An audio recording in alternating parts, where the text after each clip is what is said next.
मेरे चैनल में आप लोगों का स्वागत है। मेरा छोटा सा चैनल में मैं एक हल्दी रस्म गीत लेके आई हूँ। अच्छी लगी तो लाइक शेयर सब्सक्राइब जरूर करना, ज़्यादा से ज़्यादा सपोर्ट करना है, आगे बढ़ाना चैनल को। अरे गंगा जमुनवा के हरियर मटिया हो, हरियर मटिया हो।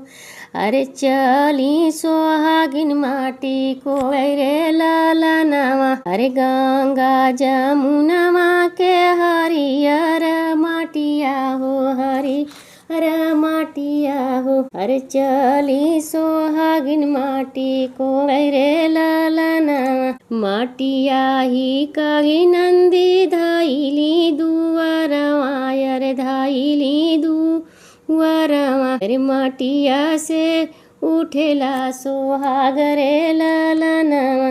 माटिया ही कही नंदी धाइली दुआरवा, अरे धाइली दुआरवा। अरे माटिया में उठेला सोहाग रे ललनवा। अरे माटिया में उठेला सोहाग रे ललनवा। भीतरा से निकली ही बेटी माया, माया हो बेटी।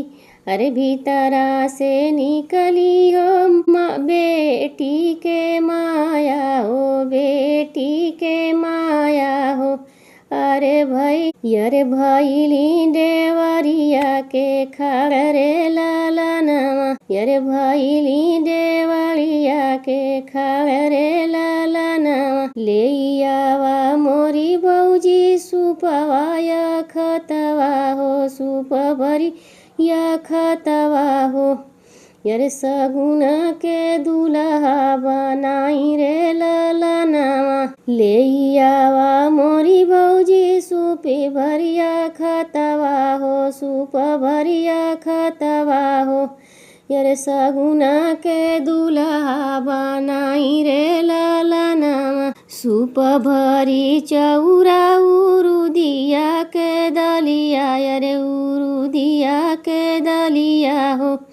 अरे सुपवा भरल हीरा मोती रे ललनवा। अरे सुपवा भरल हीरा मोती रे ललनवा।